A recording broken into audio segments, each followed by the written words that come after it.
ये क्वेश्चन जो JEE advance का है बहुत ही अच्छा क्वेश्चन है। मैंने देखा है कि सारे बच्चे इसको एज इट इज जैसा क्वेश्चन दे रखा है उसी से स्टार्ट करते हैं, लेकिन यदि ऐसे प्रोसीड करेंगे तो कैलकुलेशन बहुत ज्यादा हो जाएगी। आईआईटी वाले बच्चों से ये वाला वे एक्सपेक्ट नहीं करते। एक्चुअली आईआईटी को स्मार्ट बच्चों की जरूरत है। आप अपने फ्रेंड्स से भी कांटेक्ट करके देख लेना, आप देखोगे कि वो सब बच्चे इसको नॉर्मल वे से एज इट इज जैसा क्वेश्चन दिया हुआ है वैसे ही शुरू करेंगे और कैलकुलेशन से आंसर तो निकल जाएगा, लेकिन उस आंसर का कोई फायदा नहीं है जिस आंसर को लाने में आपका कीमती एग्जामिनेशन टाइम वेस्ट हो जाए। मैं इसको एक बहुत ही ज्यादा स्मार्ट वे से बहुत ही छोटा कर दूंगा। मैं एक कॉन्सेप्ट लगाऊंगा जिसको कि सोच पाना जरा भी मुश्किल नहीं है। वो कॉन्सेप्ट ये है कि कोई कर्व है जिसकी इक्वेशन है F X Y equal 0। Simple case में सपोज मैं मान लेता हूं x square plus y square equal to 4। इसका एरिया आप आसानी से निकाल सकते हो, पाई आर स्क्वायर, रेडियस 2 है। अब मैं capital x equal to 2x ले लेता हूं और capital Y equal to y/2 ले लेता हूं, तो इस कर्व की न्यू इक्वेशन आ जाएगी x square by 4 plus 4 y² equal to 4। That is बन गया ये x square upon 4 square plus y² by 1² equal to 1। That is ऐसा करने से ये सर्कल इलिप्स में कन्वर्ट हो गया। आप देख सकते हो ये एक इलिप्स की इक्वेशन है। ऐसा करने से ये वाला सर्कल इस इलिप्स में कन्वर्ट हो गया है और इसका एरिया हम जानते हैं पाई आर स्क्वायर के हिसाब से 4 पाई हो गया, क्योंकि आर की वैल्यू 2 है। और इलिप्स का एरिया मैं जानता हूं पाई ए बी होता है। ए यहां पे 4 है, बी यहां पे 1 है, तो pi into 4 into 1 that is 4 pi. That is आपने देखा कि ये वाला कर्व इसमें कन्वर्ट हो गया है, मतलब कि सर्कल एक इलिप्स में कन्वर्ट हो गया है, लेकिन एरिया में कोई चेंज नहीं आया है। पाई ए बी से 4 पाई आया, वहां पे पाई आर स्क्वायर से 4 पाई आया। मेरे कहने का मतलब यह है कि किसी कर्व में हर एक पॉइंट के एक्स कोऑर्डिनेट को 2 से मल्टीप्लाई कर दो और हर एक पॉइंट के वाई कोऑर्डिनेट को 2 से डिवाइड कर दो, तो कर्व की इक्वेशन चेंज हो जाएगी, शेप चेंज हो जाएगी, लेकिन एरिया बाउंडेड चेंज नहीं होगा। और जनरल केस में यदि कोई curve F X why they रखा है और मैं उस कर्व की इक्वेशन में हर एक पॉइंट के एक्स कोऑर्डिनेट को सपोज 5 से मल्टीप्लाई कर देता हूं और उसका नाम कैपिटल एक्स रख देता हूं, दैट इज 5x का नाम मैं कैपिटल एक्स रख देता हूं। और इसी तरह से सपोज मैं कर्व की इक्वेशन में 7y का नाम कैपिटल वाई रख देता हूं और पुरानी कोई इक्वेशन ऑफ कर्व थी एफ एक्स वाई इक्वल 0, तो कैपिटल एक्स को 5x लिखने का मतलब x की वैल्यू कैपिटल एक्स बाय 5 और y की वैल्यू कैपिटल वाई बाय 7 आएगी। तो जो कैपिटल एक्स वाई में जो इक्वेशन बनेगी उस कर्व की शेप और इस कर्व की शेप एग्जैक्टली सेम नहीं होगी, लेकिन area bounded bye new curve यदि हमको पता चल जाए तो इस कर्व का एरिया निकालने के लिए आप नए वाले एरिया को 5 से भी डिवाइड करोगे और 7 से भी डिवाइड करोगे तो आपको area bounded by this curve मिल जाएगा, क्योंकि आपने एक्स कोऑर्डिनेट को 5 से मल्टीप्लाई किया था, वाई कोऑर्डिनेट को 7 से मल्टीप्लाई किया था। और यदि आपने इसको 5 से मल्टीप्लाई किया तो इसको y बाय 7 लिख दिया, तो ये इक्वेशन जिस न्यू इक्वेशन में कन्वर्ट हो जाएगी by using capital X capital Y, उसका एरिया यदि कैपिटल ए निकलता है, तो इस कर्व से बाउंडेड एरिया यदि निकालना हो तो कैपिटल ए को 5 से डिवाइड करना होगा और 7 से मल्टीप्लाई करना होगा। तो ये जो आंसर आएगा ये area bounded by this curve हो जाएगा।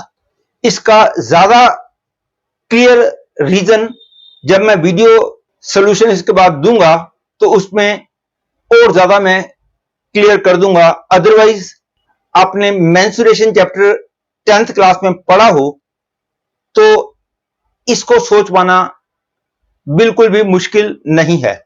यह लगभग वैसे ही है जैसे कि यदि किसी सर्कल का एरिया आप मीटर्स में निकाल लेते हो तो सेंटीमीटर में उसका एरिया निकालने के लिए आपको मीटर से मल्टीप्लाई करना होगा। वैसे तो मेरे को लगता है अब आपको क्लियर हो चुका होगा, फिर भी यदि ये वाला कॉन्सेप्ट ठीक से क्लियर नहीं हुआ है तो जब मैं इसका वीडियो सॉल्यूशन एक्सप्लेन करूंगा तो आपको मेरी बात ज्यादा क्लियर हो जाएगी। लेकिन आप देखोगे कि इस बात की मैं हेल्प लेता हूं तो मेरा सॉल्यूशन कितना ज्यादा सिंपल हो जाता है। आप मेरे सॉल्यूशन को किसी भी सॉल्यूशन से कंपेयर कर लेना, अवेलेबल एनीवेयर। पहले मैं उन स्टूडेंट्स की बात करता हूं जिन स्टूडेंट्स को इसका सॉल्यूशन केवल रिटन फॉर्म में चाहिए। उनके लिए मैं क्वेश्चन और सॉल्यूशन दोनों की स्लाइड्स को 5-5 सेकंड के लिए रोकूंगा और आप उतनी देर में स्क्रीनशॉट ले सकते हो और उसके बाद मैं वीडियो सॉल्यूशन एक्सप्लेन कर दूंगा। यह है क्वेश्चन की फर्स्ट स्लाइड।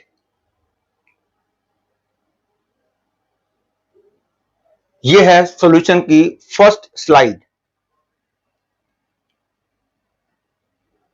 यह है सॉल्यूशन की सेकंड स्लाइड। यह है सॉल्यूशन की थर्ड स्लाइड और यह है सॉल्यूशन की फोर्थ एंड लास्ट स्लाइड। इस क्वेश्चन में कहा गया है let n is greater than equal to 2 be a natural number and f takes the interval 0 to 1 2 r be the function defined by this. If n is such that area of the region bounded by the curves x equal 0, x equal to 1, y equal 0 and y equal to fx is 4, then the maximum value of the function f is dash. आप देख सकते हो कि इस पूरी equation में यदि 2nx की जगह मैं कैपिटल x लिख देता हूं, मतलब कि मैंने पुराने वाले x कोऑर्डिनेट को 2n से मल्टीप्लाई कर दिया है तो मेरे को नया x कोऑर्डिनेट मिल गया है, उसका नाम मैंने कैपिटल x लिखा है। और थोड़ा सा और भी सिंपल हो जाएगा यदि मैं fx की वैल्यू को 2n से डिवाइड कर देता हूं तो इनटू n भी हट जाएंगे। मैं जरूरी नहीं है कि 2n से ही डिवाइड करूं, मैं n से भी डिवाइड कर सकता हूं, 4n से भी डिवाइड कर सकता हूं, पर मैं देख रहा हूं कि 2n सबसे ज्यादा कॉमन है, इसलिए मैं 2nx की जगह में कैपिटल X लिखूंगा और fx अपॉन 2n को ये लिख दूंगा। और क्योंकि मैंने जिससे मल्टीप्लाई किया है उसी से डिवाइड किया है, इसलिए एरिया बाउंडेड चेंज नहीं होगा, जैसा कि मैंने अभी अभी बताया था। और इस ऑपरेशन को करने से मेरी ये इक्वेशन बन जाएगी fx upon 2n is equal to 1/2 into 1 minus capital X और इसके अंदर दोनों तरफ 2n से मल्टीप्लाई कर दूं तो ये बन जाएगा 0 less than equal to 2nx आएगा, उसका नाम मैंने कैपिटल X लिख दिया, लेस देन इक्वल टू 1 और ये बन जाएगा capital X minus 1 1 less than equal to X less than equal to 3/2 और ये बन जाएगा 2 into 1 minus x/2 if 3/2 is less than equal to capital X less than equal to 2, और ये बन जाएगा, क्योंकि इसमें भी 2n से डिवाइड किया गया है, 1/2 upon n-1 into capital X by 2 -1।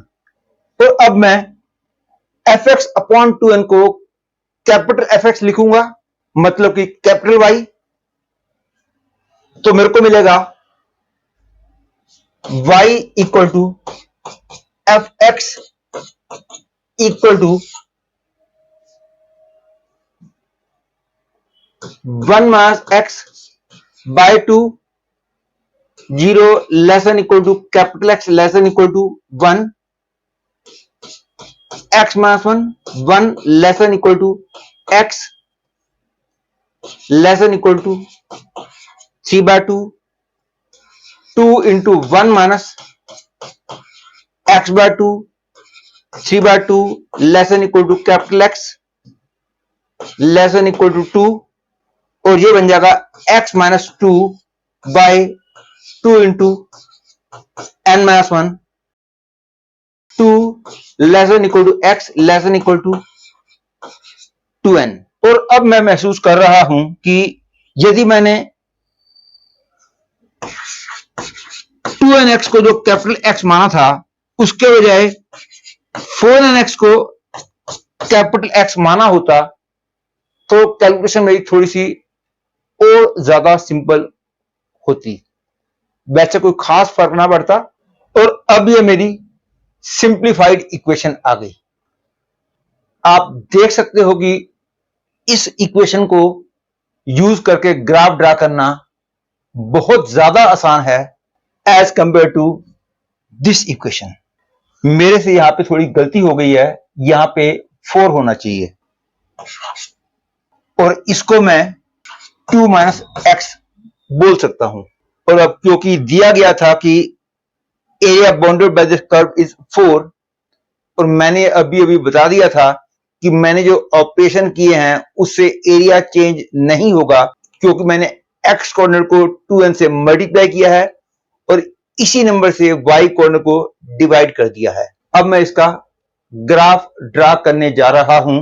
Clear है कि y इक्वल दिस का ग्राफ एक स्ट्रेट लाइन होगा, और उसमें जब x को 0 पुट करेंगे तो y की वैल्यू 1/2 आएगी, मतलब कि ये वाला पॉइंट हो गया 1/2, और जब x 1 हो जाएगा तो y की वैल्यू 0 आ जाएगी, मतलब कि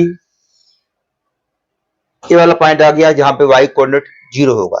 अब इसमें x की वैल्यू 1 से लेकर 3/2 है, तो y की वैल्यू x माइनस 1 है, मतलब कि ये भी एक स्ट्रेट लाइन बनेगी। 1 से लेकर जाएंगे हम 3/2 तक, और 3/2 पे हाइट हो जाएगी 1, और 3/2 से लेकर 2 तक अगेन एक स्ट्रेट लाइन होगी और उसका स्लोप नेगेटिव होगा। 3/2 पे इसका आंसर 1/2 है, मतलब कि ग्राफ यहीं से शुरू होगा, और जब x 2 हो जाएगा तो y की वैल्यू 0 हो जाएगी, 2 पे y की वैल्यू 0। अब 2 से लेकर 2n तक फिर एक स्ट्रेट लाइन आएगी। स्ट्रेट लाइन का ग्राफ में स्लोप पॉजिटिव होगा, इसलिए ग्राफ ऐसा चलेगा। स्लोप होगा 1/4 इंटू n माइनस 1,